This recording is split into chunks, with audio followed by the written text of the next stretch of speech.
damn. I did it big this year. From cable, nigga, goddamn. Thanks for coming out and thanks for making a nigga feel comfortable in the gayest place on earth. You guys got Disney World jealous out this motherfucker. Man, I didn't really think it was that gay at first. I was like, what is everybody? Because when I was coming out here, everyone was like, man, that place is really gay. So what the fuck is everybody talking about? It's not so gay. And then I wandered into that Castro. God damn, I said, this is America's anus right here. This shit is deep. Went to that Tenderloin. It was nothing tender about that motherfucker at all. That shit was rough. The opposite of tender. I have never seen crack smoked so casually before. These niggas was sitting in front of Starbucks smoking crack and drinking coffee. I said, this is off the hook. Talking about politics.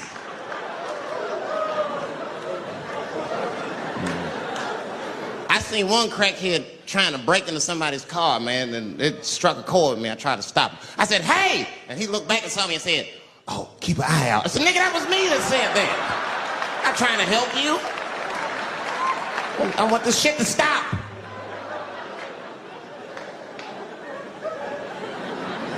Crackheads are like that. I had a crackhead break my car window one time. Broke it! You know what he stole?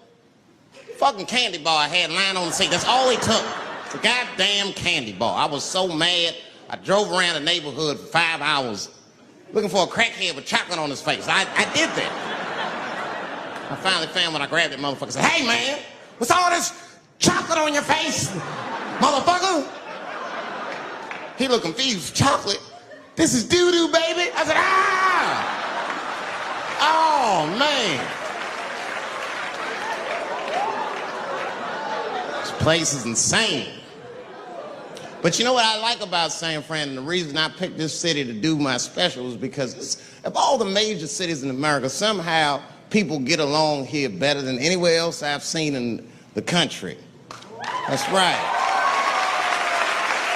That's right. And I always admired San Fran for that. And today I realized how you did it. Put all the niggas on the other side of that bridge. There's nothing, this shit ain't happy on that side. You leave San Francisco like, bye, thanks for coming to San Francisco. Come back in April, we're having a sale on Birkenstocks. As soon as you get to the other side, welcome to Oakland, bitch. Click, click.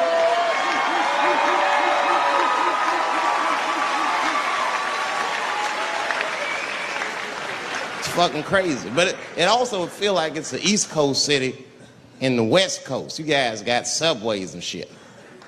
I'm scared of public transportation. I was on a bus that was held hostage 45 minutes.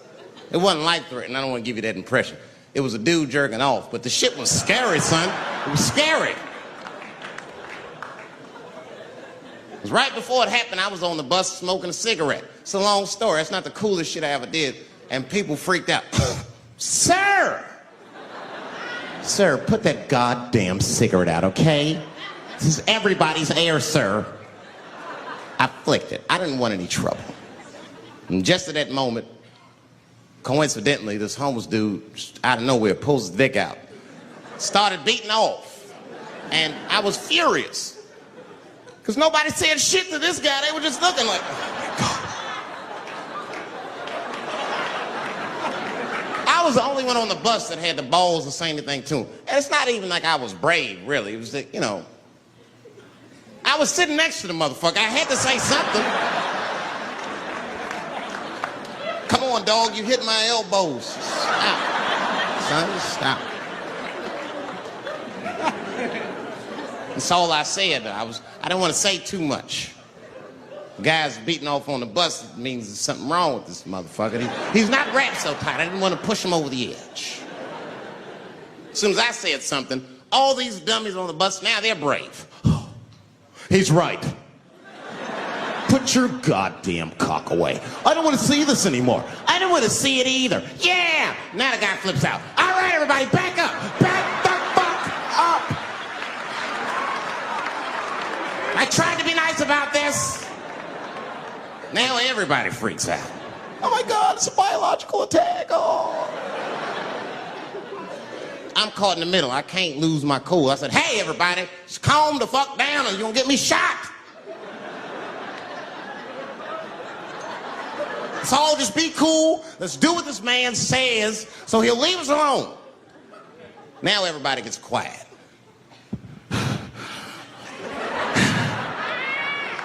That's better. That is better. And then he started walking up and down the aisles. He was terrorizing us.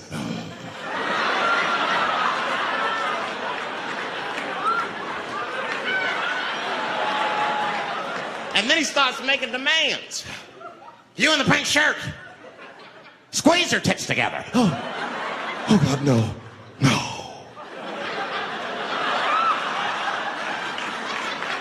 You, stick your finger in your butt. Why? Oh God, why is this happening? Oh God, oh God. He was working my way. Shit was tight. Just that minute. I got saved, dudes. I was so lucky. This guy at the other end of the bus, he snapped. He lost his mind. I seen it happen. Ah! He screamed out, rush him! He can't come on all of us and charge me out. Ah! And it was like a movie. This homeless dude seen him coming and shot one off. Ah! I dodged that shit like the Matrix. Niggas, oh.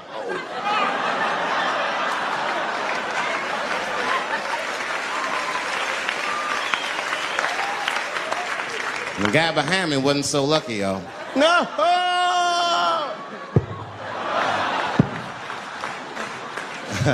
That shit was gross. It didn't kill him, but it was, I'm sure that fucked his day up. You're not gonna have a normal day if the homeless dude busts a nut on your forehead and 8:30 in the morning. That's a wrap on the rest of the day. Ah! This guy was freaking out. It burns! Oh! Oh! Oh! Everyone was standing around looking at him. Even the homeless dude felt bad. I guess he was finished. He came back to his senses. Oh, this is my stop. I said, relax, motherfucker. I had to say something. Relax. Oh, I can't. I got AIDS. I know it. I said, you can't get AIDS from a homeless dude busting a nut on your forehead. That's not how it spreads. I don't even know if that's just true. That's just what I told him, man. He was so scared I had to say something. I don't know where AIDS comes from. Who the fuck knows? Scientists don't even know. Scientists still say AIDS started because somebody had sex with a monkey. Word. After all this research, this is the best explanation that you came up with, mother. Nobody fucks monkeys and people, you idiot. You either fuck monkeys or you fuck people. That's it. There's no in between. You're not gonna get some monkey pussy on Tuesday and then be like, oh, let me call Charlene on Thursday. No. Once you fuck a monkey, that's a firm decision. I'm out of the human pussy game for good. It's ridiculous. You act like monkeys are just as open as waiting for people to fuck them, man. It's ridiculous. The monkeys don't want to be fucked by people. Think about it. Think how hard it would be to catch a monkey and fuck it. That's ridiculous. That's how it had to go down. Who you think you're just gonna walk up to him in the woods and bribe this nigga with fruits and bananas? Hey, buddy. Hey.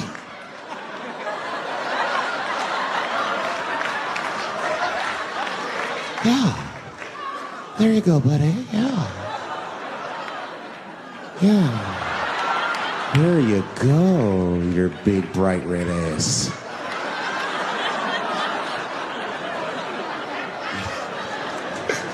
This big, bright red booty. You know how strong a monkey is? Would rip your dick off like a celery stalk. Just throw that shit in the tall grass to never be seen again. Hey, dog, we gonna go to the club, pick up some girls. You trying to roll? Nah, man, I'm cool. I'ma stay home, dog. Chill with my monkey. You know how long it took me to train this monkey to suck my dick without peeling it?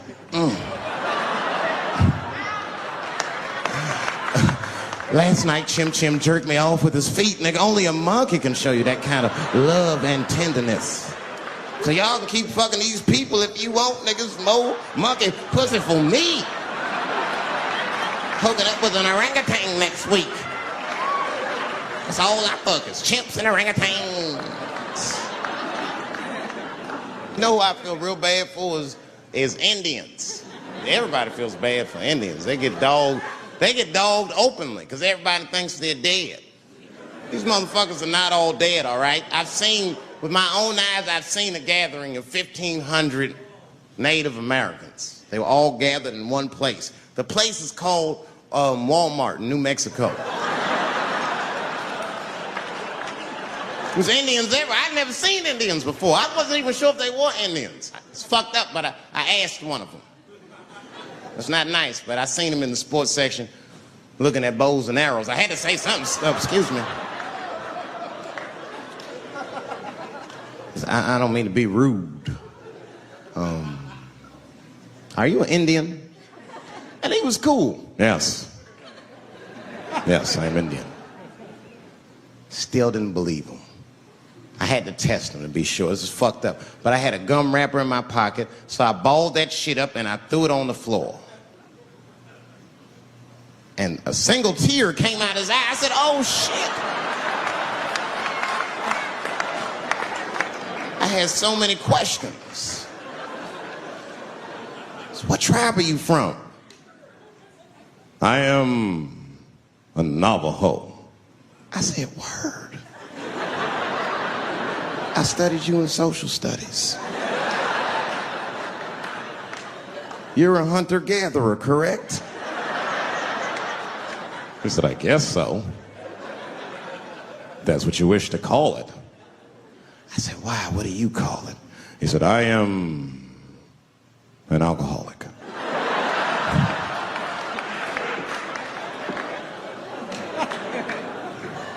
I said, well, what's your name, dog? He said, please.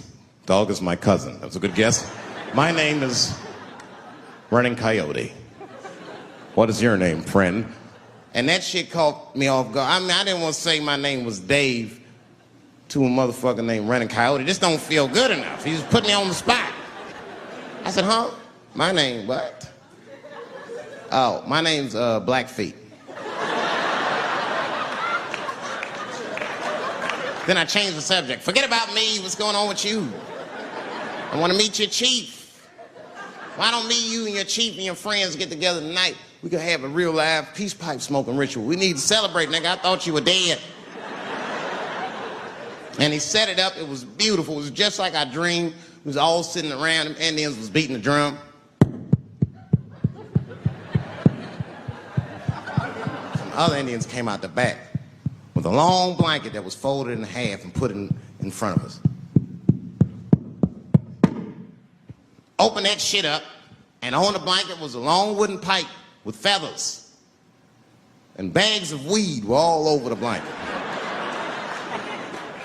Chief walked over.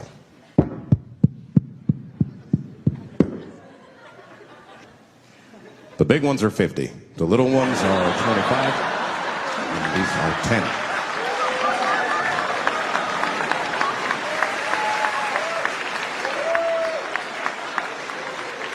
Me and those Indians got high as shit. I was baked. I told the chief, we was talking, I cut him off. Time out, chief. Sorry to interrupt. Fucking smashed, man. The weed's too strong. I'm itching. This is PCP. The spirits have got me. Chief, the spirits have got me. And the chief threw some water in my face. Calm down, blackface. Splash. I said, hey, it's Blackfeet, motherfucker. Take it easy.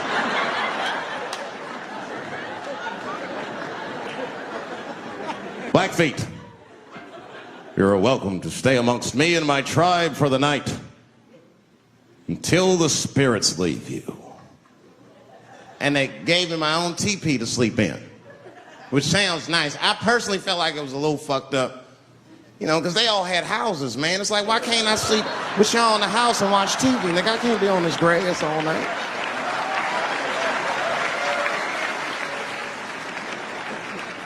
Yeah, Indians is rude, man. Everybody's rude. Indians, they eat nasty food. All they ate was corn and shit. Doritos, I think they call it. That's right.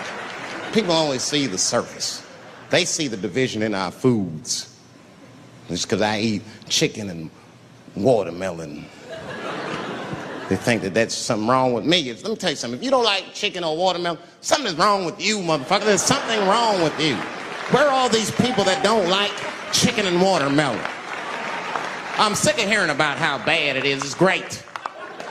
I'm waiting for chicken to approach me to do a commercial, nigga. I'll do it for free, chicken. It's the least I can do. They make fun of Latin people for eating, what y'all eat? Beans, rice, corn.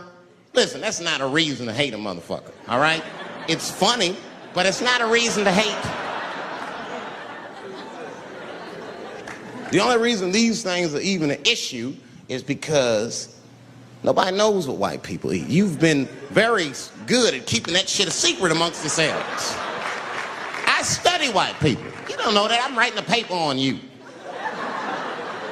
Not even for school, nigga, just to do it. Just doing independent research. I'm spending my money. That's why I'm working so hard. I follow you around grocery stores. They freak out. I just try to peek in the cart. They always say, get away from my cart, nigga. What are you looking at? Chicken and giblets are over there. You must be lost. These are vegetables.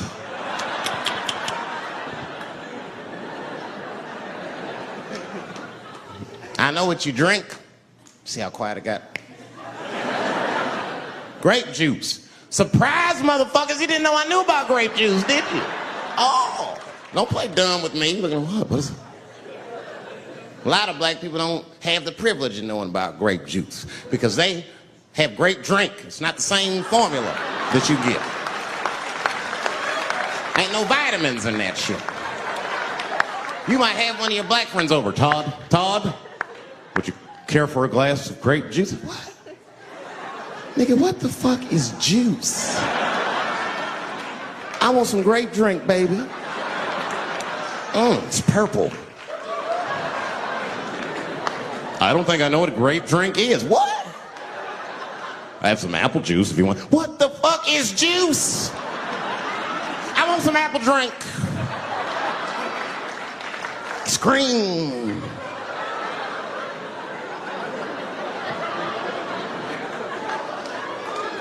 Remember that commercial for Sunny Delight when all the kids run in from outside playing and they all run to the fridge? All right, I got some purple stuff, some Sunny D. As soon as you say Sunny D, all the kids go, yeah! Watch the black kid in the back. If you ever see that commercial again, look at that black kid. He'd be like, I want that purple stuff. That's drink, nigga. That is drink. They want drink. I want all them vitamins, nigga. I want drink. Sugar, water, purple. That's the ingredient. Sugar, water, and of course, purple. It's too fucking much. I got a lot of things to talk about tonight. First of all, I've stopped smoking weed. With black people, you didn't let me finish, motherfuckers. God damn. I'm sorry, black people, to break the news so publicly, but I can't smoke with you anymore. Every time I smoke weed with my black friends, all you talk about is your trials and tribulations. I'm sick of that shit. I got my own problems. Nigga, that's a waste of weed. I'm smoking weed to run away from my problems, not take on yours. From now on, I smoke weed exclusively with white people. Calm down, motherfuckers. You win by default. You got good weed conversation. All white people talk about when they get high is other times that they got high. I can listen to that shit all night. Dude, remember at Frank's last week? It's fucking smashed, man. And catalogs everything they drink. 2 shots of Jaeger, tequila, 4 bong hits, man, beer, cheeseburger. That shit is great. Only bad part is you cannot pass out around white people. Every time white dudes pass out around each other, they always do some borderline gay shit when the guy's asleep. Frank fell asleep, so we like stuck a carrot in his ass and put shaving cream on his balls. Like, why, motherfucker? Why would you do that to a friend of yours? He trusted you enough to sleep around you. You gonna put a carrot in his ass? Is that nice? I tell you right now, if I put a carrot in a black dude's ass, a nigga will kill you when he wakes up for some shit like that. That is an automatic death sentence on the street. It's a rap for you. I'm gonna kill that motherfucker. I thought y'all was friends, baby. What happened? I fell asleep at his house, right? We was drinking, and I fell asleep at his house, and while I was sleeping, right? I'm just gonna kill that motherfucker, all right? That's all you need to know. And fuck carrots.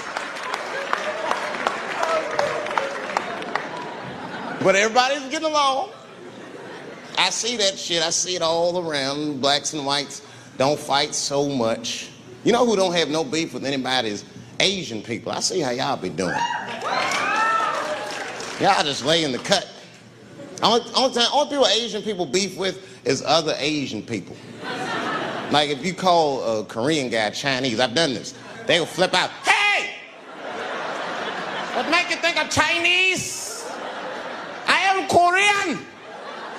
I look Chinese. Yes, motherfucker, you do look Chinese. That's why I said it. It's an accident. Nigga, to the untrained eye, you all look Chinese to me. It's a mistake. I'm not trying to offend you. Some people say all black people look alike. We don't get bent out of shape. We normally just call those people police. Okay? Just learn to live with it. That's all I can tell you. Everybody's afraid of police now. I'm scared to death of these police. I am, nigga. I got a police scanner. First money I got, this is the first shit I went out, bought me a police scanner. I just listen to these motherfuckers before I go out, just to make sure everything's cool. You hear shit on it. Calling all cars. Be on the lookout for a black male between 4'7" and 6'8". Staying in the crib tonight, fuck that. Gotta work on that alibi for a minute. Every black person needs an alibi. I do them impromptu joints. If I'm by myself and need out, I'll just open up the windows in the apartment, turn all the lights on, start beating off right in the window. Look at me. Hey, everybody, look, it's me, Dave Chappelle. I'm crazy, I'm jerking off. Note the time, motherfuckers. It's 2:35. Look at me, I'm jerking off in the window, 2:35. Comedian Dave Chappelle is June 10th. Note the time.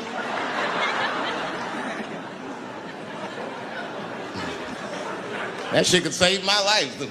Officer David Chappelle couldn't have done that. I saw him in his window masturbating from 2:35 to 2:37. I'm certain of it. He was standing on a clock and holding a calendar and today's paper. Fuck, I need an alibi. I can't be no celebrity. This shit is just the worst. I'm seeing it. I see why stars are crazy now. These motherfuckers. I went to Disney World with my kids, which is a big deal for me. I don't get to see my kids so much. I do Chappelle show 20 hours a day, sleep for like half an hour, raise my kids for 10, 20 minutes, and I go back to work. Now, this particular day, I got to hook up with the kids. We went to Disney World. Everybody at the park, fucking everybody. Hey, I'm Rick James, bitch. Hey, I'm Rick James, bitch. It's like, hey, man, hey. You mind not calling me a bitch in front of my kids? Time out, motherfucker. We take a day off. Even Mickey Mouse did it. I said, this is the most unprofessional shit I have ever seen in my life. Rick James, bitch. Oh, I was fed up. I caught that motherfucker with an uppercut. Bop! Knocked his head clean off. Everybody was screaming. Oh my God, oh my God. Mickey Mouse is Mexican.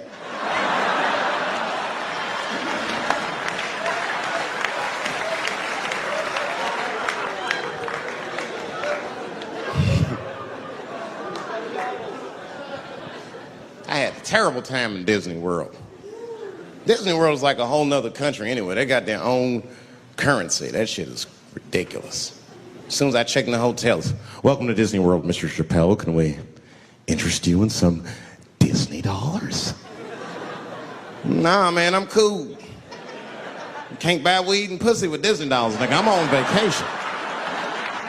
I like them greenbacks. I like them greenbacks. You know what I'm saying? It's the kind of money people spend. People is very particular about that. I saw that. That was one of the main stories from the war. Was the first big thing we did was they said, Now that Iraq has been liberated, we have managed to take Saddam Hussein's face off of the money. and I'm not gonna lie, when that press conference came off, I was like choked up. I was actually proud to be an American because that is a very subtle psychological nuance of oppression to have a dictator on your money. And it's thoughtful to be able to take that motherfucker off for the goodwill of another person, right?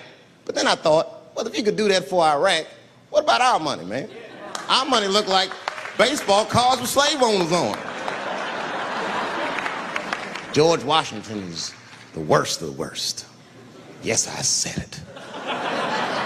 You mythologize this motherfucker like he was the greatest dude, man. If I went back in time with a white person and we saw George Washington walking in front of our time machine, my white friend would probably be like, oh my God, Dave, look, there's George Washington. It's the father of this great nation. I'm gonna go shake his hand. I'd be on the other side like, run, nigga, George Washington. And we'd both be right. You like him because he wrote the Declaration of Independence and all that shit. We hold these truths to be self-evident. All men are created equal. Go get me a sandwich, nigger, or I'll kill you. Liberty, justice for all. Am I wrong? Am I wrong? Wait a minute, did he not own slaves? Didn't he own slaves? That's all I'm saying. I almost protested the war in the beginning. Almost. Until I saw what happened to them Dixie chicks. I said, fuck that. If they'll do that to 3 white women, they will tear my black ass to pieces. I don't want to hear that shit. Yeah, man, they would. But I'm like, for real, why you care so much what the Dixie chicks say? It's not like they political scientists or nothing. They just bitches that can sing good. You know what I mean? Stop worshiping celebrities so much. Just don't pay attention. I remember right around September 11th, Ja Rule was on MTV. That's what they said. We got Ja Rule on the phone. Let's see what Ja's thoughts are on this tragedy. Who gives a fuck what Ja Rule thinks at a time like this, nigga? This is ridiculous. I don't want to dance. I'm scared to death. I want some answers that Ja Rule might not have right now. You think when bad shit happens to me, I'll be in the crib like, oh my God, this is terrible. Could somebody please find Ja Rule, get hold of this motherfucker so I can make sense of all this. Where is Ja? Guide me, Ja Rule.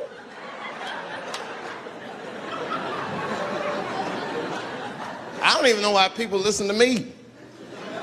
I'll say anything, nigga. I've done commercials for Coke and Pepsi. I don't give a fuck what comes out of my mouth. I just say what it takes. Whatever it takes, that's what I'm saying.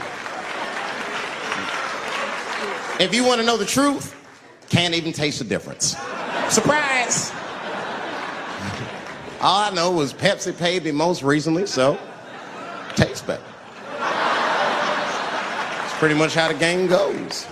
I'm just being real, man. There's too much goo-gagging over celebrities. People don't know what's fake and what's real anymore. That's why Bill Cosby got in trouble. Look what happened to Bill Cosby. Bill Cosby said some real shit, and the whole world freaked out on him. For what? For having an opinion? Just because he was selling pudding pops for the last 40 years, people forget that he's the nigga from Philly in the projects, and he might say some real shit from time to time. It's not that big of a deal. I spoke at my old high school, and I told them kids straight up, if you guys are serious about making it out of this ghetto, you gotta focus, you gotta stop blaming white people for your problems, and you've gotta learn how to rap or play basketball or something, nigga. You're trapped. You are trapped. Either do that or sell crack. That's your only options. That's the only way I've ever seen it work. You better get to entertaining these white people, nigga. Get to dancing. Go on out there and be somebody.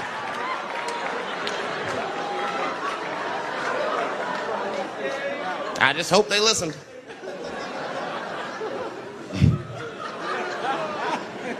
This shit is ridiculous. People worship television. They worship this shit. You know, like if you watch a movie, right? Say you're watching a movie and one character says to another character, say, hey, what's your number, man? What's the other character always say? 555, 5555. You know why we got to do that? Because stupid ass people go to the movies and then go home and try to call the characters that they just saw. Hello, is Indiana Jones here? No, motherfucker, he's fake. It's not his number. And to be honest, this is the worst time in history to be a black celebrity. Fuck, they locking all our stars up. It's hot right now for black celebrities. I knew it was bad when Kobe got in trouble. I said, this is a wrap for us. He's one of the most wholesome dudes we had. Lock him up, everything. And Kobe kept it together. Thank God he held his game together, because if he was cracking under pressure and getting like 6 points a game, the whole LA would have been like, that nigger is guilty. Kobe was playing his ass off. He was playing like his freedom depended on that shit. You see this motherfucker in them games, this nigga's trying to beat that case on the court.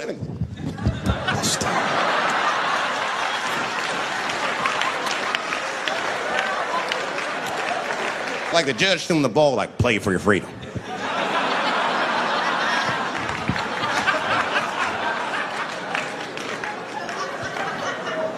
If I could talk to Kobe, I'd be like, just relax, you'll be fine, man. Because the public is still giving Kobe the benefit of the doubt. He's one of the few black celebrities that get that. Not because he's a celebrity, more because, you know, the girl showed up with 8 different semens to the investigation. You can't do that. That's 7 too many. That's a lot of semen, man. This bitch got Noah's Ark in her panties. Like, what, you trying to recreate humanity or something? She's a collector. She got every unsolved mystery. The answer might be in this girl's paint. That's the first place I look. OJ's other glove is in there. Bigfoot's footprint. 3 CSI reruns is in that motherfucker. We got the most diabolical draws ever. Fuck being a celebrity. This is not the time to be a black star. They locking all our stars up. Black celebrities, this is a witch hunt for us, man. God damn it. It's all OJ's fault. Ever since OJ got away, white people have just been locking up our stars one by one. It's true. And it's not even OJ's fault. It's our fault. We celebrated too openly when OJ got acquitted. We should have been quiet about that shit. As soon as it's not guilty, niggas just damn. Oh, in your face, nigga, in your face. It hurts, don't it? It hurts. Burns, doesn't it, nigga? Ooh, that justice system burns, doesn't it? Welcome to my world, motherfucker, all that shit. White people wanted OJ's ass bad. City of LA spent over $12 million just trying that motherfucker. And the look on white people's face when he was acquitted, priceless. Priceless.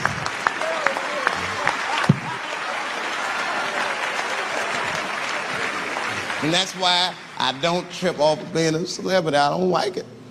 I don't trust it.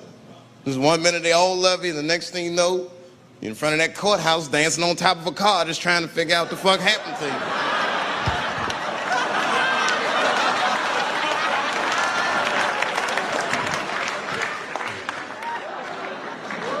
That's what I'm waiting for, because the timing of this Michael Jackson shit is what makes me doubt it. Every time there's wars going out of control, or the economy gets bad, or something is wrong with the world at large, it's always these moments in history that Michael Jackson will coincidentally jerk off a kid. This is getting a little ridiculous. Like, are you planning this shit? Do you have meetings? Michael, thank you for coming. As you know, Michael, the war has not been going as well as we expected. There's been a lot of hiccups, and the public is asking us a lot of questions, of course, and, well, Michael, there's no nice way to say this, and all I know how to do is be direct, so let me just be direct. We're gonna need you to jerk off another child, Mike. I'm sorry. I am sorry. But it would really help out. Or maybe he did it, who knows? Who knows? That's the thing. That's what I wanted to say. Who knows? Who the fuck knows? Mike, God, and this little boy know. That's about it. That's about it. The only reason that I can even talk about this shit is because everybody is speculating. They all think he did it. And I don't think he did it. I'm alone in this. I don't think he did it. I'm not going to say I don't think he did it. That's too strong.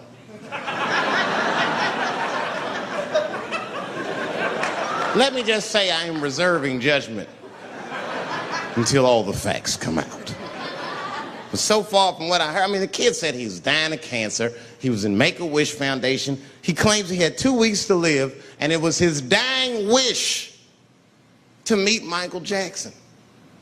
Come on, man, give me a fucking break. This kid is 10 years old. He don't remember Thriller. The fuck you want to meet Michael Jackson for, honestly? I remember Thriller, and I just, like, kind of want to meet this nigga. Like, I wouldn't break an appointment to meet him. I'll put it that way. I'd have to already be free. That's ridiculous. It's like if I'm dying in 2 weeks and go, oh, mama, get me in a room with Chubby Chuckle. I wouldn't want to meet that motherfucker. My last 2 weeks. Why not Usher or somebody like this?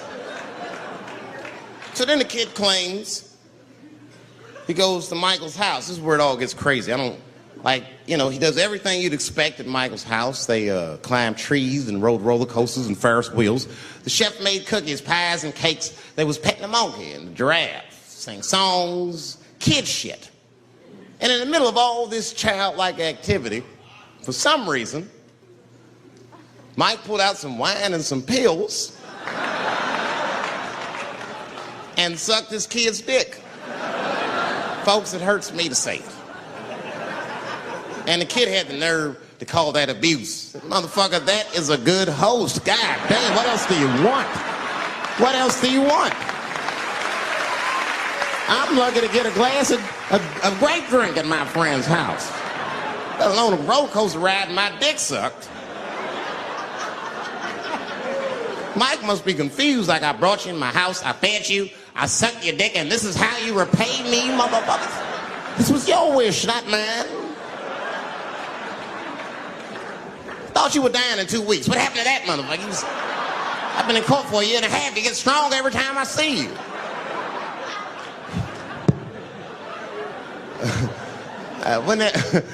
This is fucked up. I shouldn't even say this fuck. Wouldn't it be some ironic shit if they found out through this case that the cure for cancer was Michael Jackson sucking your dick somehow?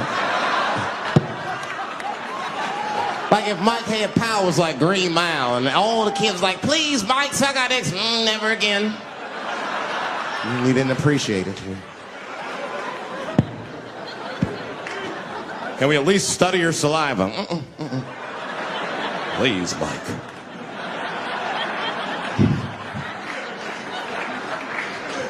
It just doesn't stop, though. It just doesn't stop. And the only reason I can talk about Mike is because he's a freak. He is a freak. That's why people let you talk about it. Because if I brought up Catholic priest fucking kids, it'd get quiet as shit. But when Michael Jackson does it, it's okay because he's a freak. His face is all cut up. But just remember, when you look at that thing that he calls his face, that he did that for you somehow. Somehow he thought you might, maybe it'll help. Maybe people will like me more if I turn myself into a white, ghoulish-like creature. I don't know what the fuck it is, but he did it for you. And I appreciate the gesture, Michael Jackson. If you're watching this, I appreciate that gesture, and I want you to know, fuck everybody, Dave Chappelle understands. Because you want to know something? I'm getting some work done. Surprise, yes. Nothing major. You would never know if I didn't tell you, but it's some shit I'm insecure about that I want to work on. If you must know, I'm getting Botox done on my balls to get these wrinkles out. Finally, have these shits smooth as eggs. No, I can't wait. I cannot wait. And I'm not stopping there. That's just phase one, baby. I'll be like Bob Vila, these old balls, I'm fixing them up. I'm plucking all the hair out. I gotta make room. I know this. I gotta make room. I'm gonna tattoo a gangster ass face on them. Mean expressions like this. And then I'll grow the hair back on the bottom so they got beards like me. And then I'm hitting that beach and looking for ball suckers. I'm gonna wear some high shorts, just like this. And walk up to women with a confidence I've never had before. Pardon me, miss. I don't mean to be rude. But do you suck balls? Excuse me? Miss, relax. You didn't even let me finish.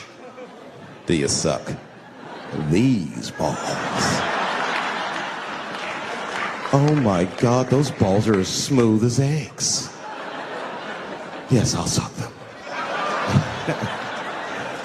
I've played this scenario out in my mind a million times, lady. That's how it always ends. Yes, I'll suck those balls. All our stars, man. R. Kelly pissed on his victim. I know, it was rough. But I mean, again, I can't even judge R. Kelly. First of all, we don't know if these allegations are true, and not even if they are true. If you want to know how I feel about it honestly, if a man cannot pee on his fans, I don't want to be in show business anymore because, well, that's why I got in the game, baby. I got dreams too.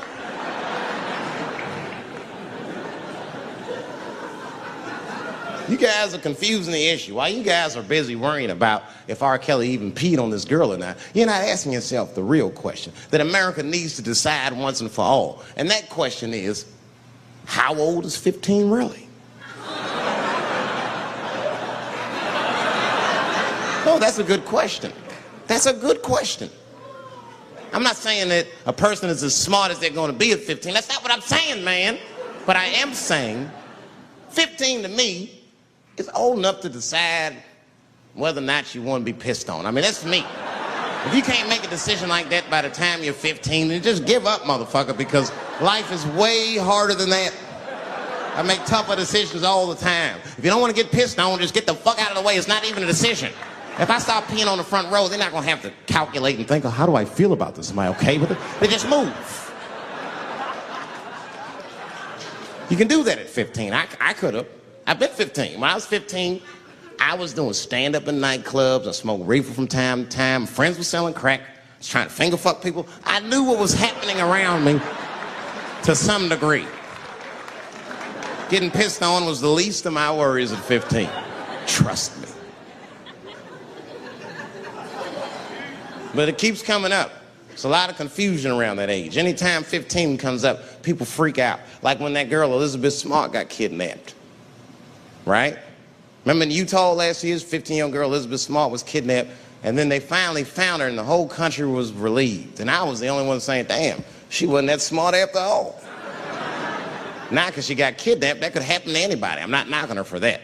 I'm just saying, if you kidnapped me when I was 15, you gotta take me further than 8 miles away from my house, man. God damn. You can't hold me prisoner around shit I recognize. I'll break away. I'll break away. Fuck off me, nigga. That's my bus stop. I know where I'm at. I'm going home.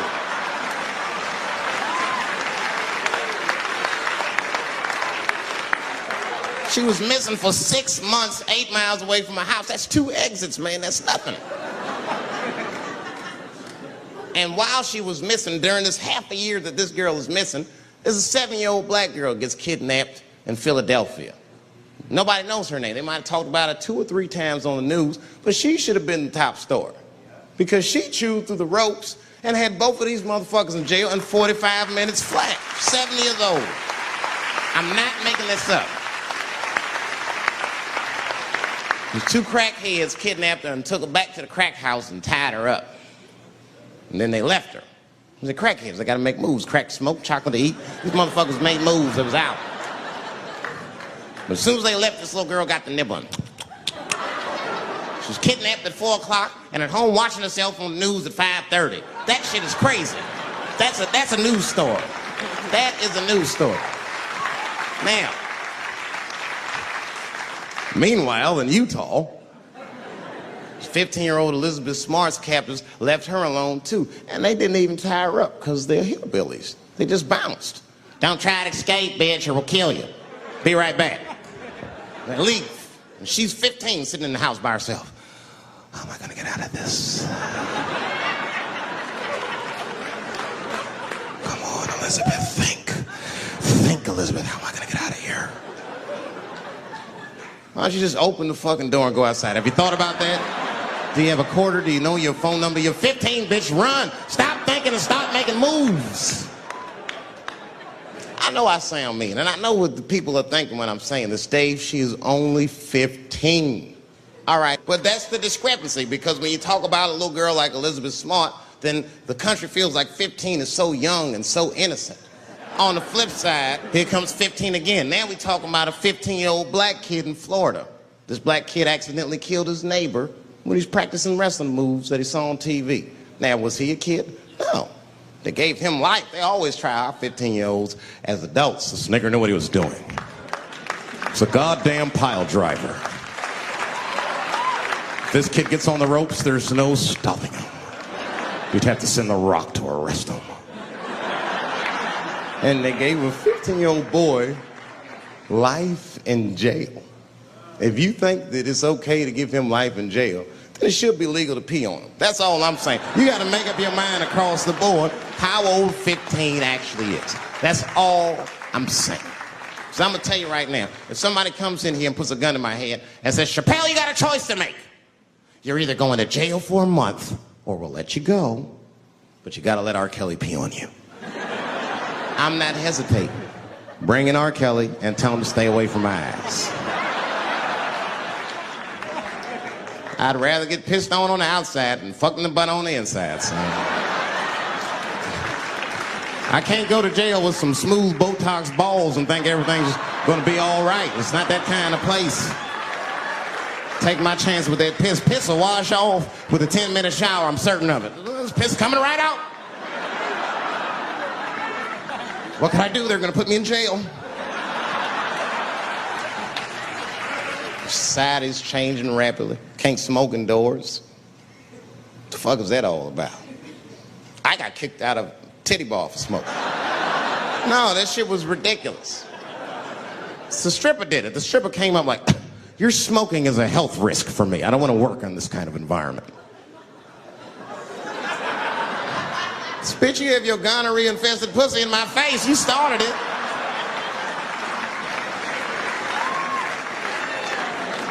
And they threw me out. It's the dirtiest place I've ever been thrown out of. And just to give you an idea of what I mean by dirty, lap dances at this place, $3. It's fucking disgusting. And at the same time, who could pass up a sale, son? It was $3. Of course I did it. It's only 12 quarters. Said I'll break a 5 for that. I've never seen somebody work this hard for $3. This lady must have been a throwback to the Great Depression. She was all over me. It's the first time I ever told a stripper to get off me. All right. Yeah, thank you very much, miss. Thank you. That'll be all. That's enough. Thank you. Hey! Hey, get off of me! Whatever happened to lipstick on the collar, lady? I have a shit streak on the middle of my shirt. How the fuck am I gonna explain this when I get home? Huh? Oh no, baby, me and Bob were playing basketball and Bob dunked on me, was hanging on the rim, and his pants fell down. I was checking him close, I think he's swinging, and his butt cheeks might have, his butt cheeks, I think, caught my shirt. I don't know why I was playing ball in my dress shirt. I just was. It was midnight. I don't know. What the fuck? Just let me think. That's when you know a guy's lying if he say shit like that. Hold on, just let me think. The man ever say that to you? Hold on, just let me think for a minute. Can I think?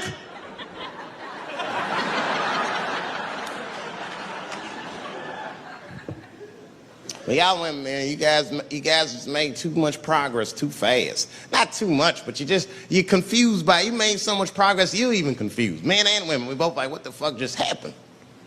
Because women got all this money now, but they still like women. Like, oh, you never take me anywhere anymore. And the dude be thinking, bitch, you got more money than me, you never take me anywhere anymore. And at the same time, you don't treat a man like a man. You don't cook, you don't clean, and you don't do anything a motherfucker says. You tell a motherfucker what to do. I see women doing this to men all the time. Come on!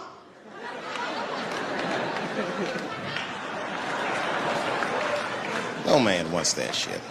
So when anybody that tell me what to do that much, you gotta work with me. Like if it makes a man feel like a man to watch the game, then just let him sit there and watch the game for a minute.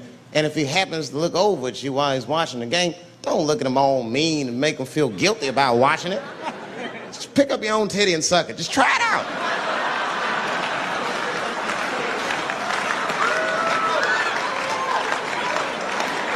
He will instantly remember why he fell in love. Oh, that's right. Forgot my girl sucks her own titties from time to time. I can't walk away from that. It's too hard to find. You see, that took 20 seconds. You still can be as busy as you want. Just suck your own titty and everything's cool. Well, how about this? If you're making love to your man, you're already making love, might as well spice it up, right? How about this? I personally like it.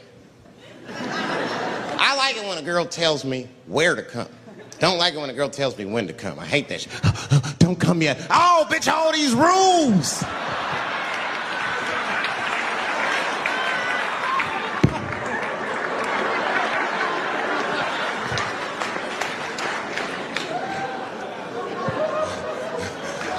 Instead of doing that, why don't you just tell us where? It's make us feel better, especially if you're aggressive about it. I like when a girl goes, wow, come in my face!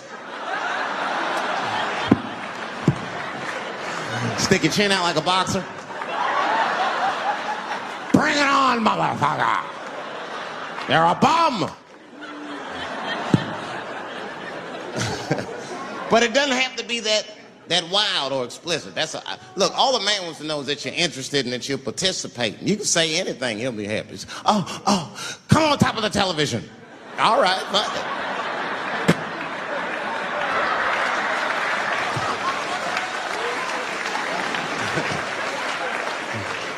The weirder the place, the better. Oh, come in my fishbowl. Damn, fishbowl. Oh, shit, they're eating it. Oh.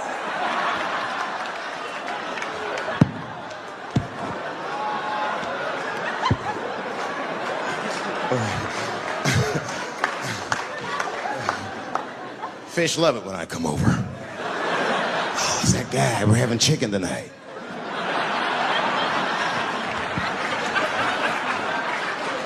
You guys, man, thanks, man. It's been the best year of my career. By far. I appreciate you guys watching me. Because I do it for my kids, really, man. And my kids are off the hook. You think I'm a bad motherfucker. Wait till you see the 2000 model Chappelle. This nigga is off the hook. My sons are bad. My oldest son is 3. This nigga made me a necklace out of macaroni. I said, this shit is baller. He painted the macaroni green and put it on a string. He tied it on my neck and he told me he was proud of me. And I got choked up. And he thought I was sad. That's how smart he was. He says, are you sad, Daddy? And I said, no, I'm not sad. You're too young to understand this, son, but this is fucking crazy. You used to live in my balls, man. Now you making jewelry out of macaroni. You a bad motherfucker. Long live Chappelle's.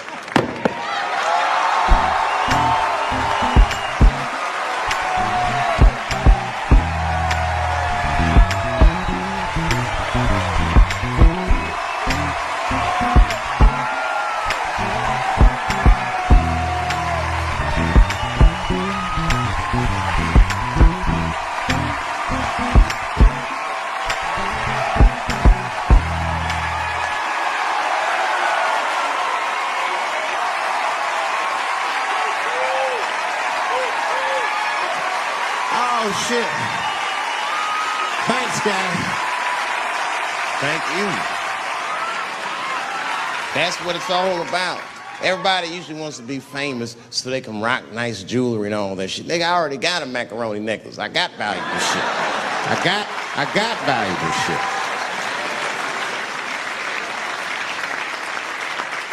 Not in it for that. Only kind of shit I want to do with fame that's like decadent is I want to go to Vegas to the $5,000 blackjack table. And I don't even want to play. I just want to be such a big star that I could go up to one of the players in a tight hand and put my dick on their show. And I'm such a celebrity, they think it's funny. Hey, what the fuck? Oh shit, Dave Chappelle. Wow. We get on the cell phone. You are not going to believe whose dick is on my shoulder right now. And this guy's balls are smooth as ass. He's had some work done. Couldn't thank you enough. God bless you all, man. Keep watching me. I'm going to try to make it interesting. Stay safe. I'm rich, biatch!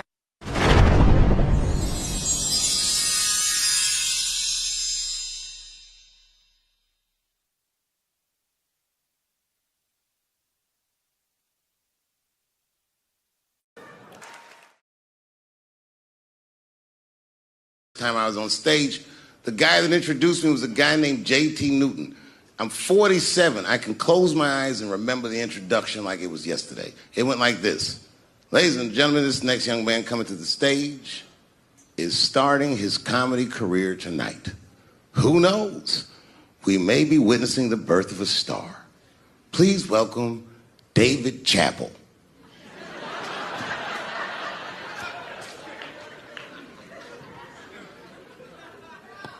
From the first time that I ever held a microphone, I was sure this was it. I knew I was home. I knew I had found my thing. And my God, man, I was a child.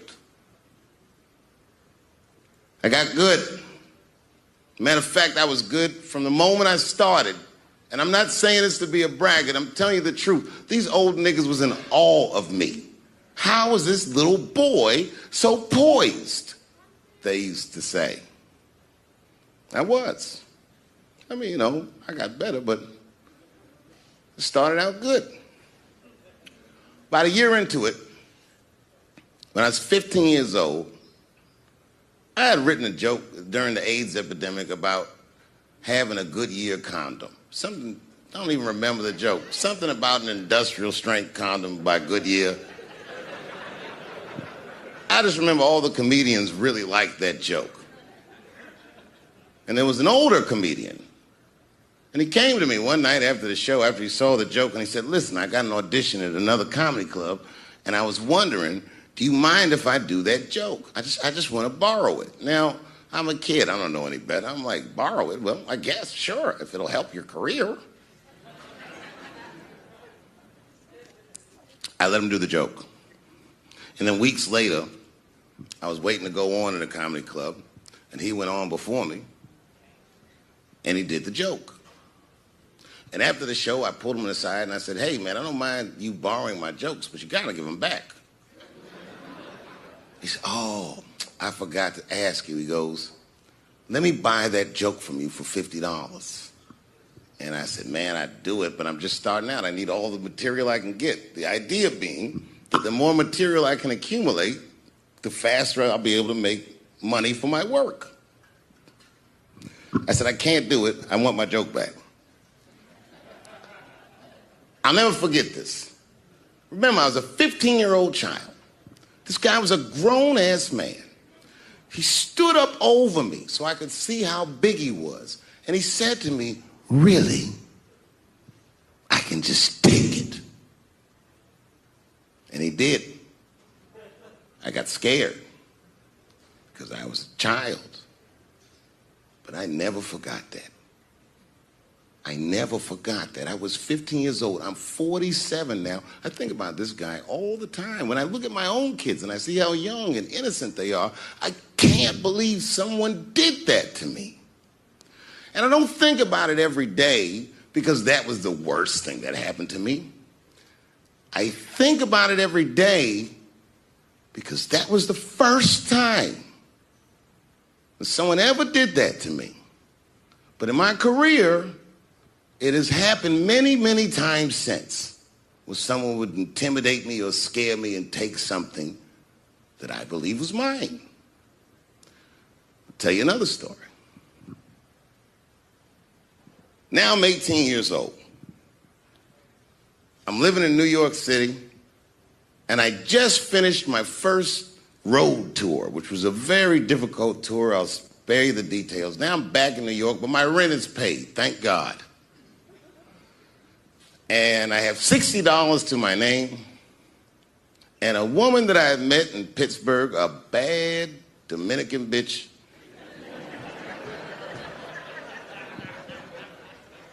was coming to New York. She was going to spend the weekend with me. I couldn't wait for her to get there. She was coming that evening. But remember, I only had $60 for a whole weekend to entertain a bad bitch. Now I'm walking through Greenwich Village, and I see something I've never seen before. 3-card Monte. You know what that is? Yeah, the guy had the whole thing. The table was set up, and he had the 3 cards, and the crowd was hooting and hollering, and he was like, find the red card, find the red card, and people were playing. Sometimes they win, sometimes they lose, but it was really exciting, and I'm standing there watching it, and I noticed while I'm watching them play this game that the red card, the one you're trying to find, had just a little bend on the corner. And I'm watching it, and I'm like, yo, this guy doesn't seem to know that red card is bent. I'm gonna beat this motherfucker. And I walked up to the table, and I said, let me play a hand. And I put my last $60 on that table, and he starts to shuffle and find the red card, find the red card. And I kept watching that bent card go around the table, make sure I kept my eyes on that bent card. And when he stopped shuffling, and he said, find the red card, I pointed to it with confidence. Here it is right here. And he flipped it over, and it was black. And he took my money. I couldn't fucking believe that. How did this nigga do that? Was that magic or sorcery? I was confused. So you know what I did? I sat there and I watched him for a real long time play the game. And I realized that all those people who was doing all that hooting and hollering and betting, my God, they were his friends. They were in on the whole thing. I felt so wronged. I felt so stupid. And then the next sucker came up to the table and was about to put his money down. And I said, fuck that, man. Don't put your money there. All these niggas is in on it. It's a trick. And when I said that, the guy that was dealing, and this motherfucker was huge, snatched me up by my collar. Feel how strong he was when he grabbed me. I was a skinny little guy. And he was gonna maul me. And the only reason he didn't, I'm sure, is because he saw the fear in my face. And that fear, he looked at me. I saw his eyes go from hard to soft. He softened. Then he looked at me like the way a father would look at a child.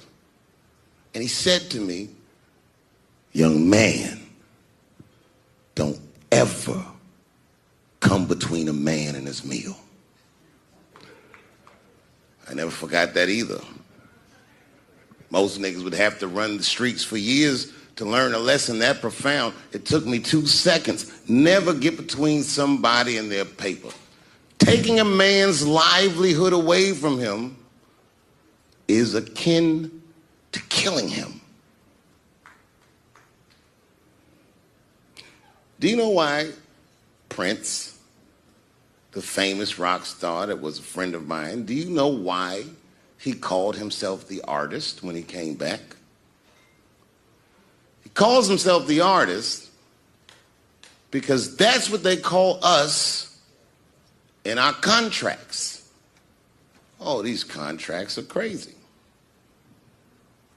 You should hear the terminology they say in these contracts. To use your name and likeness in perpetuity throughout the universe. Who the fuck could possibly know what that means? Nobody does. It's so complicated, in fact, that when you're a kid like me, you have to hire somebody to tell you what that means. And you sit down at a table and you do the contract game.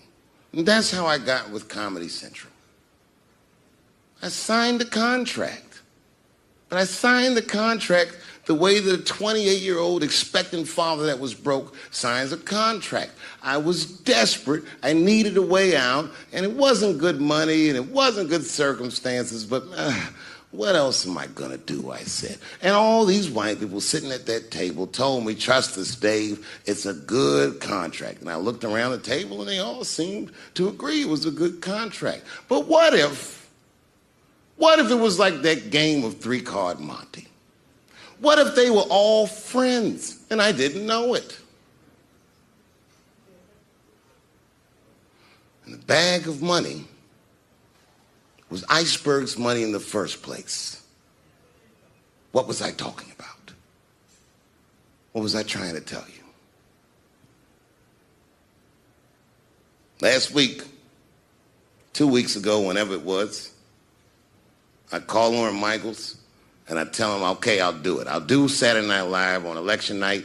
And the day I made that phone call, the day I committed to it, it gets announced that Netflix is streaming Chappelle's show.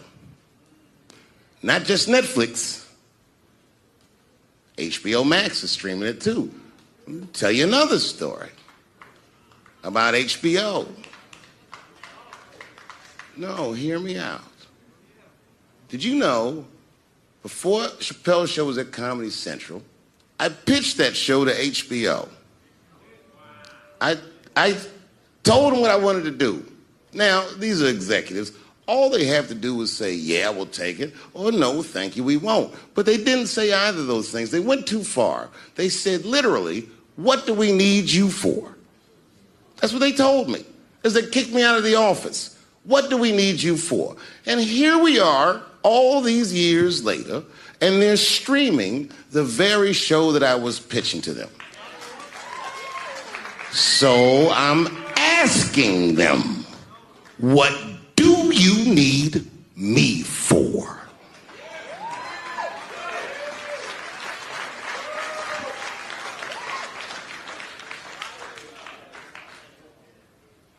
People think I made a lot of money for Chappelle's show. When I left that show, I never got paid. They didn't have to pay me because I signed the contract. But is that right? I found out that these people were streaming my work and they never had to ask me or they never had to tell me. Perfectly legal because I signed the contract. But is that right? I didn't think so either. That's why I like working for Netflix. I like working for Netflix because when all those bad things happened to me, that company didn't even exist.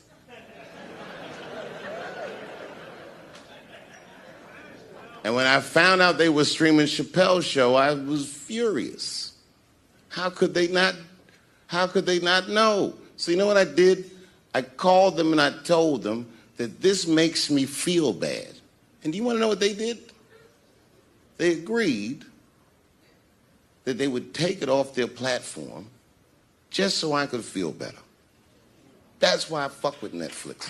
Because they paid me my money, they do what they say they're gonna do, and they went above and beyond what you could expect from a businessman. They did something just because they thought that I might think that they were wrong. And I do. I think if you are fucking streaming that show, you're fencing stolen goods. They stole that from me. They just took it. And I'm not up here trying to tell you guys that I believe that Comedy Central gave me a raw deal just because I'm black. I believe that they gave me a raw deal because this fucking industry is a monster. It's the same monster that these Me Too bitches was trying to tell you about. But they hate the monster for how it fucks. And I hate that monster for how it eats. But my God, man, it's the same monster. When I quit the show, all my friends would say, well, fuck them, Dave. Why don't you just do Chappelle's show at another network? Yeah. And why doesn't a slave run from one plantation to another plantation because the master over there might be nicer? My God, man, I was trapped. You know what? Tell you the truth. I've even thought about coming back and doing another Chappelle show. Well, But if I do, I can't call it Chappelle Show because my name and likeness is being used by them in perpetuity throughout the universe. It's in the contract.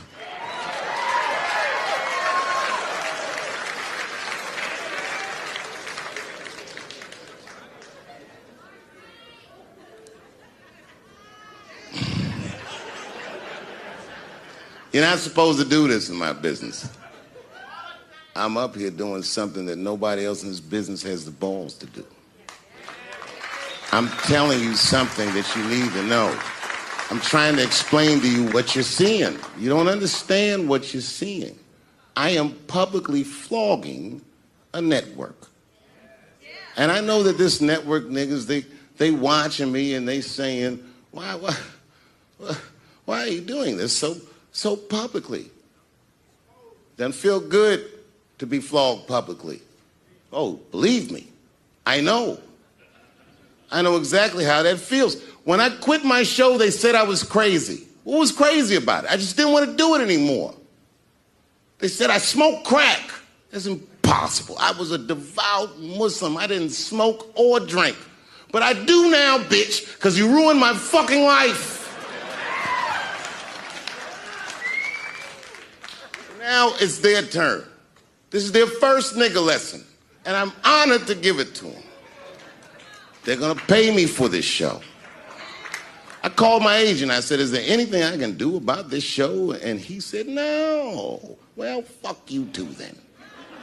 If you want something done right, I guess you gotta do it yourself. So I'm not going to the agents. I'm coming to my real boss. I'm coming to you. I'm begging you. If you ever liked me, if you ever think there was anything worthwhile about me, I'm begging you, please don't watch that show. I'm not asking you to boycott any network. Boycott me. Boycott Chappelle's show. Do not watch it unless they pay me.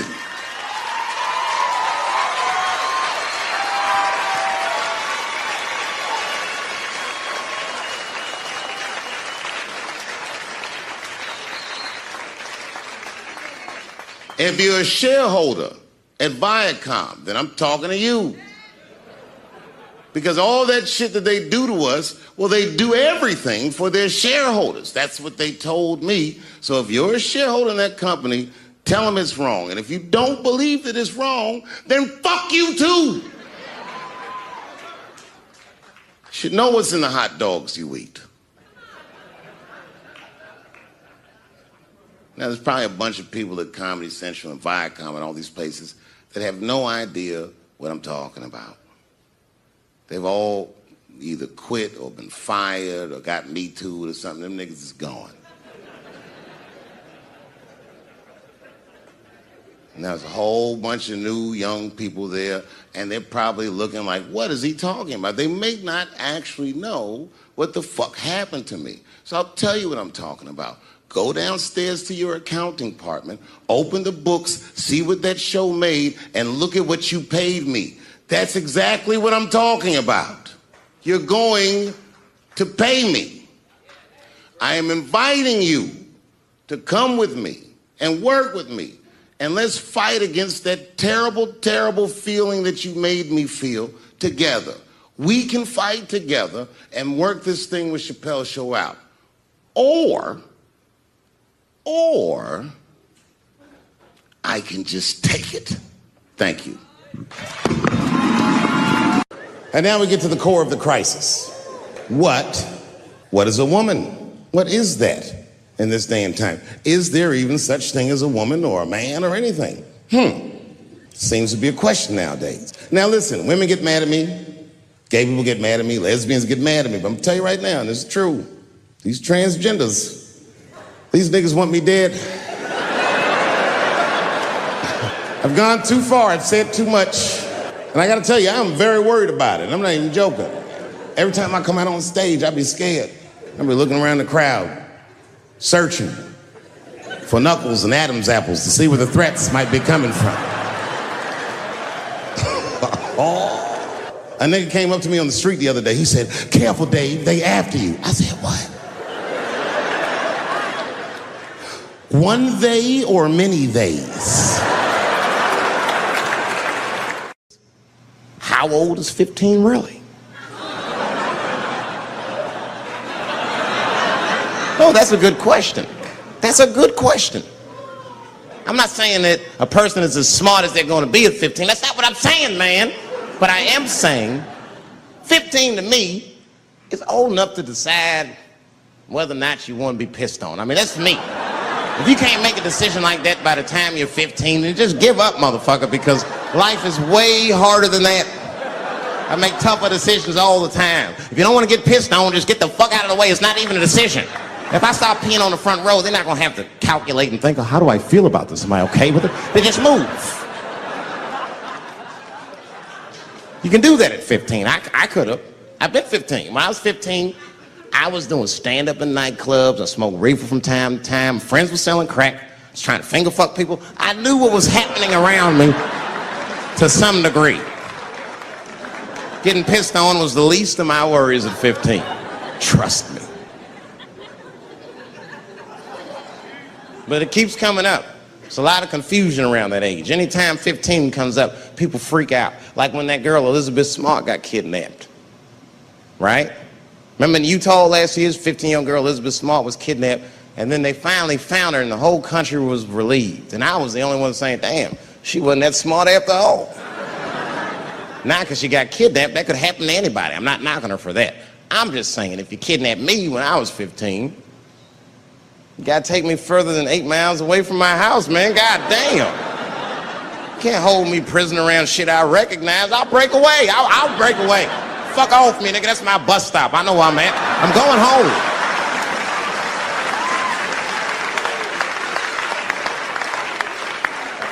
She was missing for 6 months, 8 miles away from my house. And it was a great night. I remember the late, great Paul Mooney was there. A bunch of fly-ass comedy niggas was there.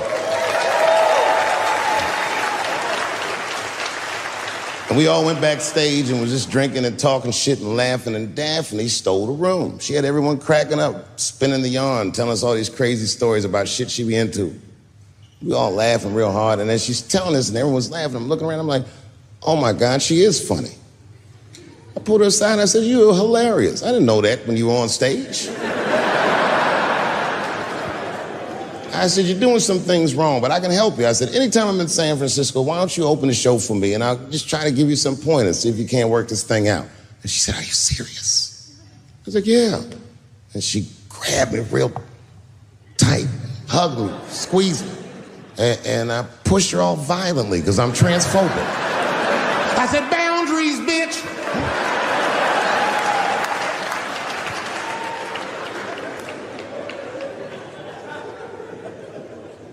When Sticks and Stones came out, a lot of people in the trans community were furious with me, and apparently they dragged me on Twitter. I don't give a fuck, because Twitter's not a real place.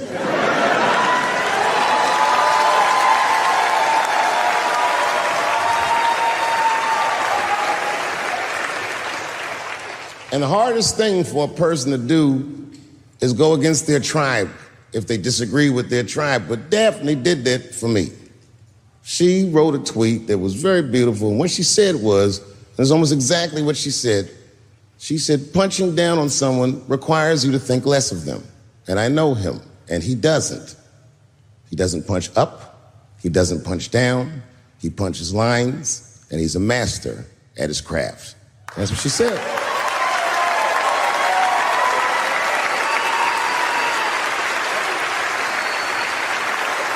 Beautiful tweet.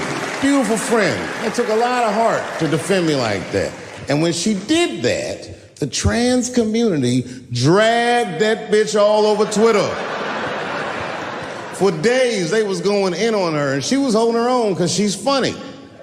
But 6 days after that wonderful night I described to you, my friend Daphne killed herself. Oh, yeah. It's a true story. My heart was broken. Yeah, it wasn't the jokes. I don't know if it was them dragging her. I don't know what's going on in her life, but I bet dragging her didn't help. I was very angry at them. I was very angry at her. I felt like Daphne lied to me. She always says she identified as a woman, and then one day she goes up to the roof of a building and jumps off and kills herself. clearly, only a man would do some gangster shit like that. Hear me out. As hard as it is to hear a joke like that, I'm telling you right now, Daphne would have loved that joke. That's why she was my friend.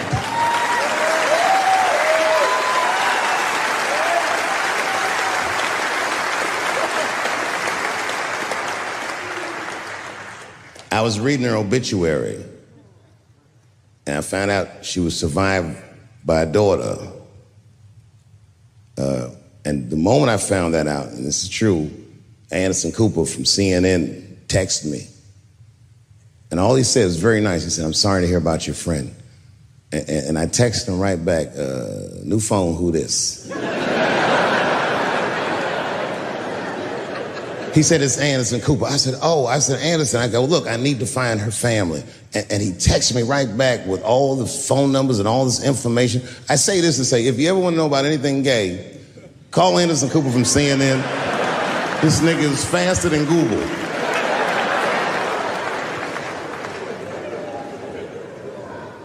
What I did is I got in touch with her family and I started a trust fund for her daughter, because I know that's all she ever really cared about.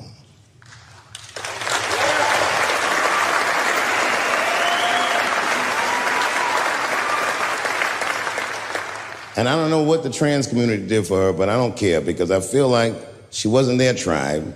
She was mine. She was a comedian in her soul.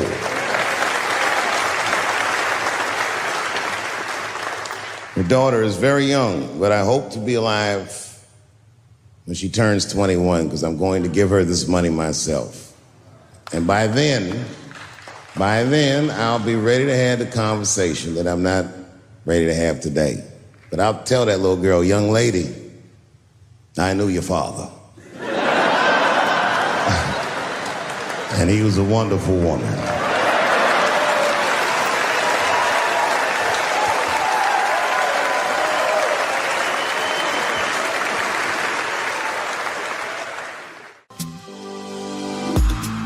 Life can get tough, chills in my bones, working too much, weight on my soul, closing my eyes, let it all go, the least I can try.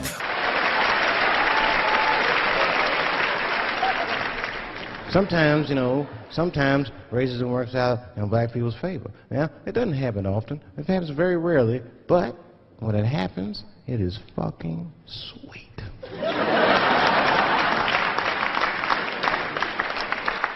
I'm serious. This one time racism saved my life, man. I was on a plane. I was coming from overseas, and I don't know how this guy got a machine gun on the plane, but he stood up, man. He said, "Everybody, get on the fucking ground! Nobody look at my face!" I started freaking out. Because he was Chinese, I was like, why is he talking like that?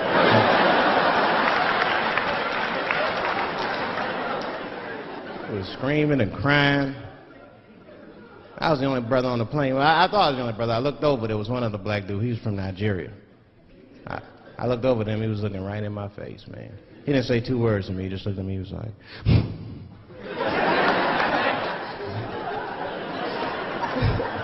He didn't need to talk, I knew just what he was talking about. I looked right back at him, I was like...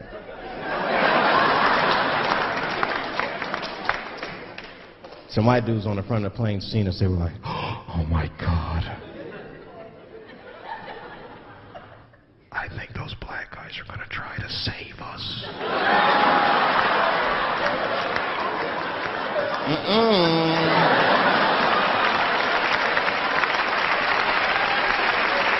We were just communicating that we understood the situation. We were both seeing the same thing. What we understood was simple. Terrorists don't take black hostages. That's the truth. I have yet to see one of us on the news reading the hostage letters. They is treating us good. We all chilling and shit. I'd like to give a shout out to Ray Ray and Big Steve and Central Newport.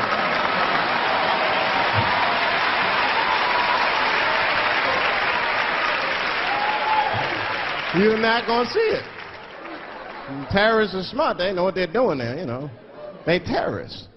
They know that black people is bad bargaining chips.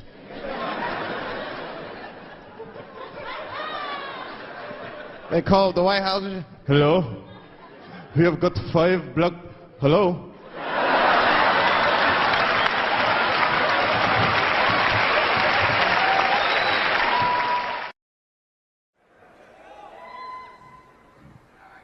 It's been said in the press that I was invited to speak to the transgender employees at Netflix, and I refuse. That is not true. If they had invited me, I would have accepted it, although I am confused about what we are speaking about. I said what I said, and boy, I heard what you said. My God, how could I not? You said you want a safe working environment at Netflix. Well, it seems like I'm the only one that can't go to the office anymore.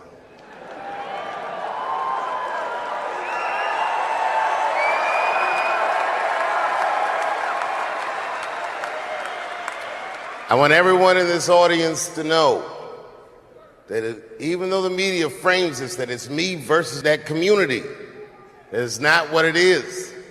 Do not blame the LGBTQ community for any of this shit. This has nothing to do with them. It's about corporate interests and what I can say and what I cannot say.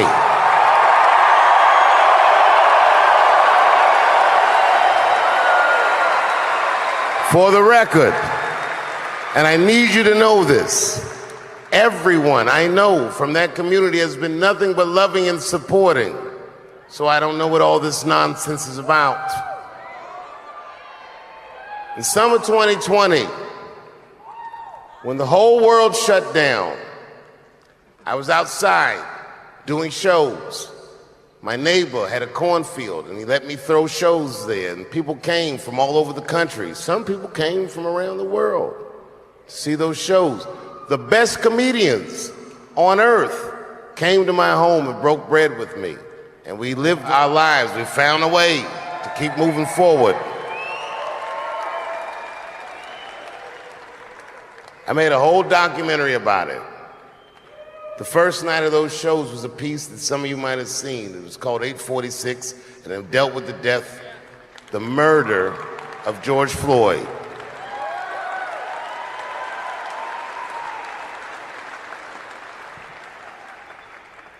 This film that I made was invited to every film festival in the United States, and some of those invitations I accepted.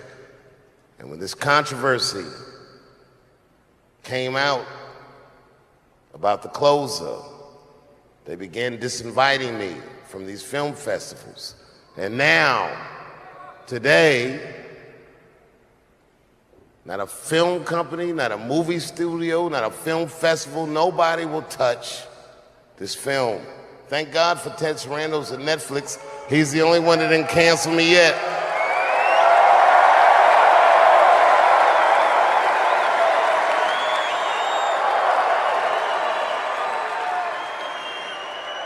To the transgender community, I am more than willing to give you an audience, but you will not summon me. I am not bending to anybody's demands.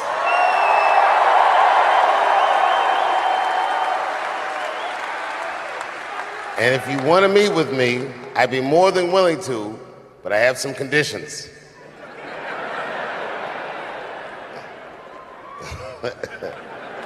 First of all, you cannot come if you have not watched my special from beginning to end.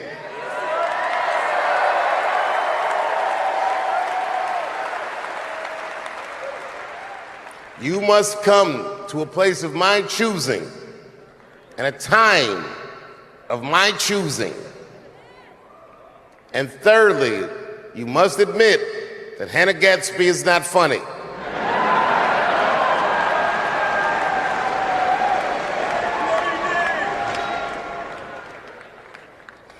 I desperately want people to see this movie, but I understand why investors would be nervous. Since nobody will touch it, I'll tell you what I'll do. I will make it available for all of you in 10 American cities going on sale in the next few days. You will be able to see this movie in its entirety, and you can see what they're trying to obstruct you from seeing. And you can judge for yourself, but you cannot have this conversation and exclude my voice from it. That is only fair. You have to answer the question, am I canceled or not? Then let's go. Thank you very much, and good night. You know who I feel real bad for is Indians. Everybody feels bad for Indians. They get dogged openly because everybody thinks they're dead. These motherfuckers are not all dead, all right? With my own eyes, I've seen a gathering of 1,500 Native Americans. They were all gathered in one place. The place is called Walmart in New Mexico. There's Indians everywhere. I'd never seen Indians before. I wasn't even sure if they were Indians. It's fucked up, but I asked one of them. It's not nice, but I seen him in the sports section looking at bows and arrows. I had to say something. Excuse me. I don't mean to be rude. Are you an Indian? And he was cool. Yes. Yes, I'm Indian. Still didn't believe him. I had to test him to be sure. This is fucked up. But I had a gum wrapper in my pocket, so I balled that shit up and I threw it on the floor. And a single tear came out his eye. I said, oh shit. I had so many questions. So what tribe are you from? I am a Navajo. I said, word. I studied you in social studies. You're a hunter-gatherer, correct? He said, I guess so. That's what you wish to call it. I said, why? What do you call it? He said, I am an alcoholic.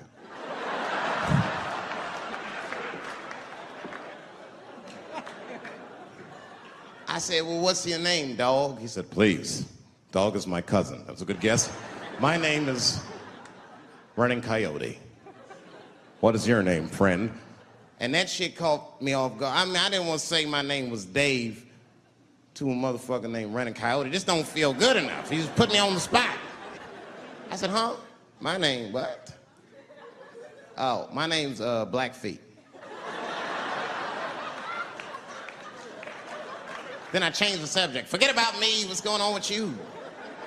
I want to meet your chief. Why don't me, you, and your chief and your friends get together tonight? We could have a real live peace pipe smoking ritual. We need to celebrate, nigga. I thought you were dead. And he set it up. It was beautiful. It was just like I dreamed. We was all sitting around. Them Indians was beating the drum.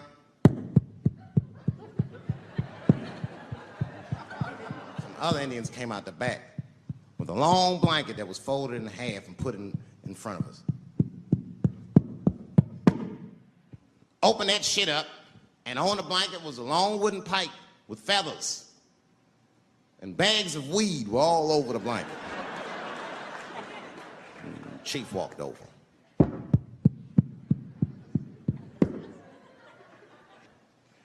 The big ones are 50. The little ones are 25. And these are 10.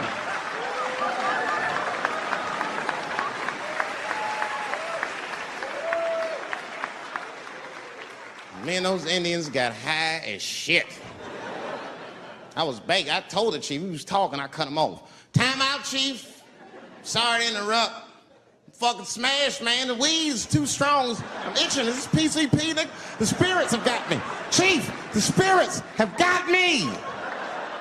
And the chief threw some water in my face. Calm down, blackface. Splash. I said, hey, it's Blackfeet, motherfucker. Take it easy.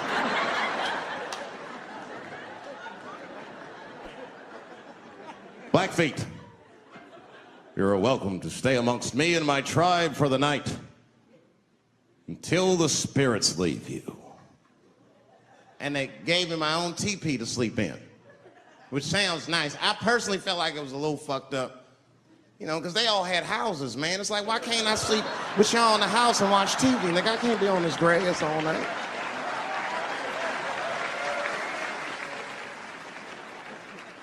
Yeah, Indians is rude, man. Everybody's rude. Indians, they eat nasty food. All they ate was corn and shit.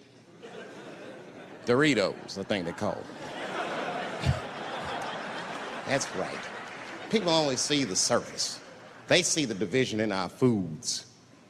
Just because I eat chicken and watermelon, they think that that's something wrong with me. Let me tell you something. If you don't like chicken or watermelon, something is wrong with you, motherfucker. There's something wrong with you. Where are all these people that don't like chicken and watermelon? I'm sick of hearing about how bad it is. It's great. I'm waiting for chicken to approach me to do a commercial, nigga. I'll do it for free, chicken. It's the least I can do. They make fun of Latin people for eating, what y'all eat? Beans, rice, corn. Listen, that's not a reason to hate a motherfucker, all right? It's funny, but it's not a reason to hate. The only reason these things are even an issue is because nobody knows what white people eat. You've been very good at keeping that shit a secret amongst yourselves. I study white people. You don't know that. I'm writing a paper on you. Not even for school, nigga, just to do it, just to get, I'm just doing this independent research. I'm spending my money, that's why I'm working so hard. I follow you around grocery stores. They freak out. I just try to peek in the cart. They always say, get away from my cart, nigga. What are you looking at? Chicken and giblets are over there. You must be lost. These are vegetables.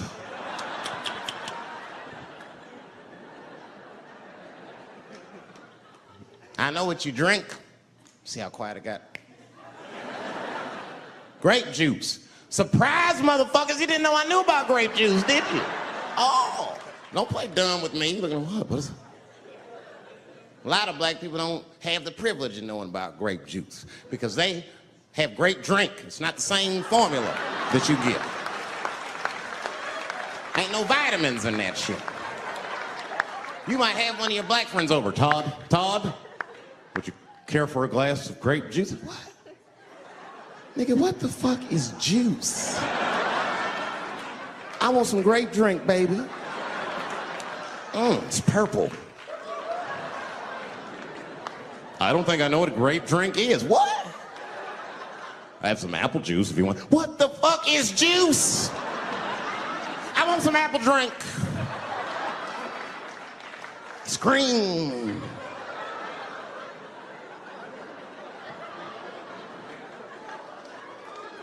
Remember that commercial for Sunny Delight when all the kids run in from outside playing and they all run to the fridge?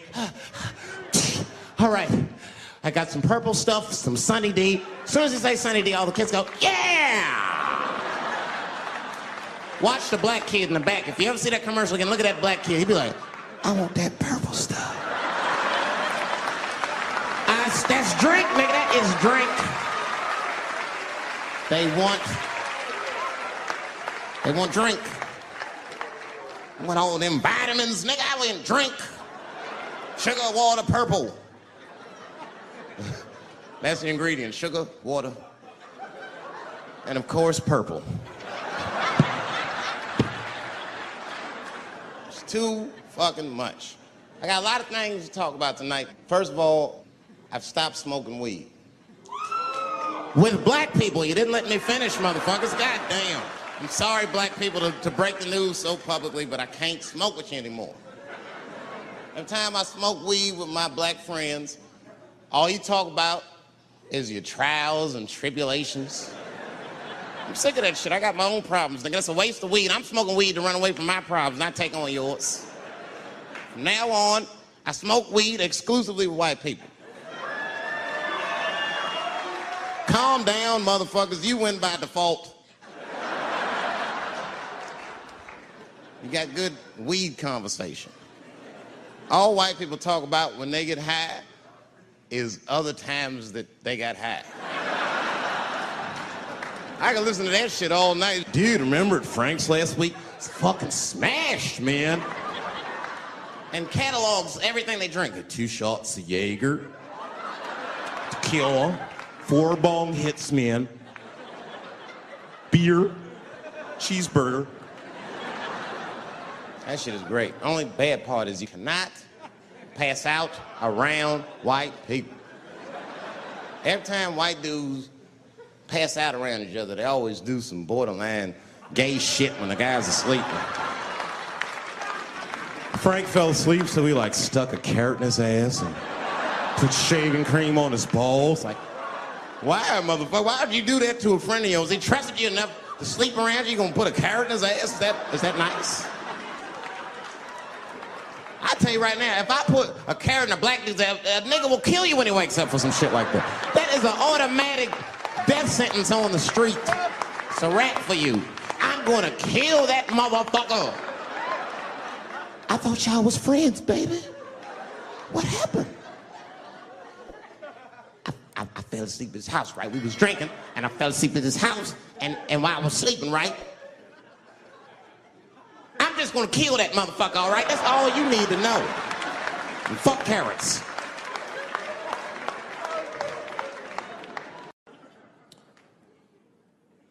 The second time I met O.J. Simpson,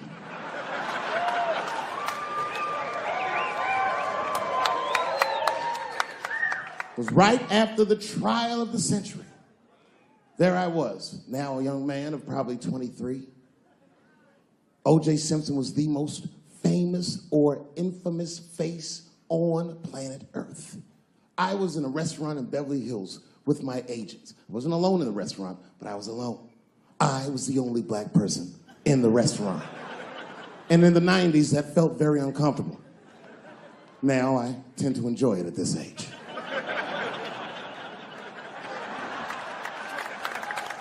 I was having dinner with my agents, celebrating a deal that they told me was lucrative, but I later learned fucking sucked. And suddenly, a group of women walked by. Every race was in that group. Black, white, Asian, Latina, white, and white again. They were all gorgeous. I watched them walk by. Then, I saw a familiar face. Al Collins, the man from the infamous Bronco check, towards the door. Couldn't believe what I saw. And then, close behind him, was O.J. Simpson, newly released from jail. The restaurant fell still. I was shocked. I didn't mean to say it out loud, but it just came out. O.J. He stopped, turned around to see who said it, saw my black face, and correctly assumed it was me.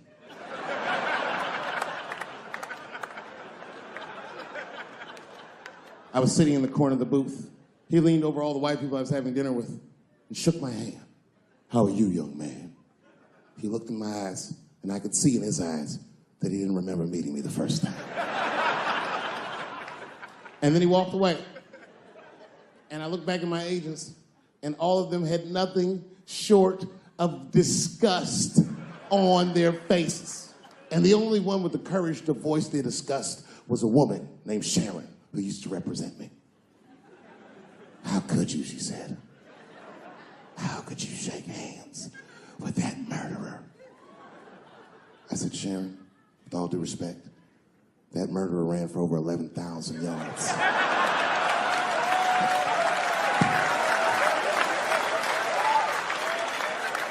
And he didn't fit. Glove didn't fit. Get over yourself.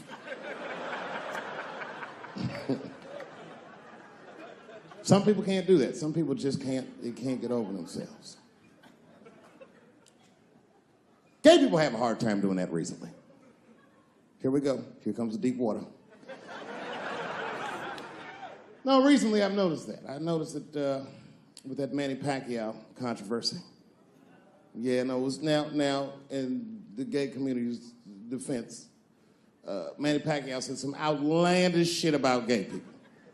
Very, very not nice things that I won't repeat, but there was biblical verses and some analogies to animals.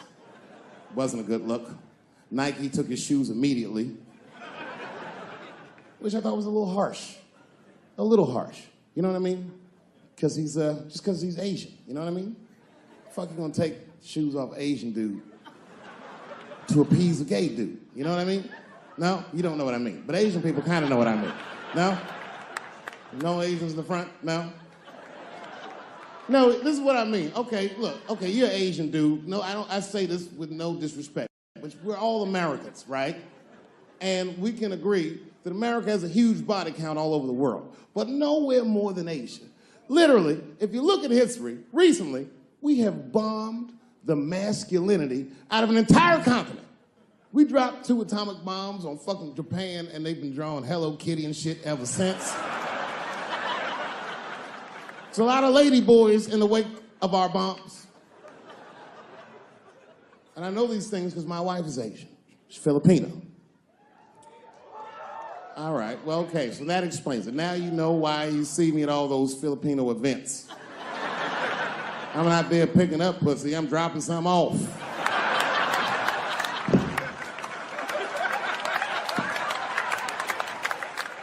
I take my wife to all that shit. I took my wife to see Pacquiao fight Mayweather. We sat ringside, okay? That was a quiet car ride home. That's what that was. But if you know what's popping in the Philippines, you know that they got a whole generation of kids in the Philippines growing up without their mothers. Yes, a lot of women in the Philippines go to the Arabian Peninsula, they come to the United back home, which is still one of the #1 staples in the Philippines economy, money that their expats send back to the Philippines. The men, on the other hand, are left rearing children, twiddling their thumbs, waiting on their wives' checks. These men have been fucking emasculated. And then suddenly, a boxer rises from amongst them and reinstates their manhood with his motherfucking fist. This is not the guy you're supposed to ask, what do you think of homosexuals? He's not your champ. Shit. That's why I don't have a sneaker deal, because if you say something that people don't like, they'll take your fucking shoes off. Throw the head. They've got the longest mental gap to bridge. That's all I'm saying. Because, you know, whenever I see one of them T's on the street, I don't mind them, but I'll be like, man, I miss Bruce. I'm sorry, guys. I'm 42. I remember Bruce Jenner. Before the Kardashians, before all that, this motherfucker was a white American superhero. It was amazing. He was beating Africans at track and field.